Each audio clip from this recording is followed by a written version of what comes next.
ధనం ముందు గుడ్డిదైపోతూ ఉంది గుణం, ఆస్తుల ముందు ఆవిరైపోతున్నాయి ఆప్యాయతలు. నేటి మన ప్రవర్తనలే రేపు మన పిల్లలకు అస్త్రాలు. దూరంగా నాటిన మొక్కలు కూడా పెరిగే కొద్దీ దగ్గరవుతాయి, కానీ మనుషులు మాత్రం పెరిగిన కొద్దీ ఒకరికొకరు దూరం అవుతారు.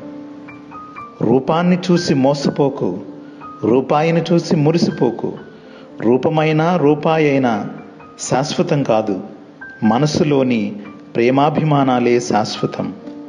ఒక్కసారి బట్టలు మాసిపోతే మనిషి ఎక్కడ కూర్చోవడానికైనా సిద్ధపడతాడు.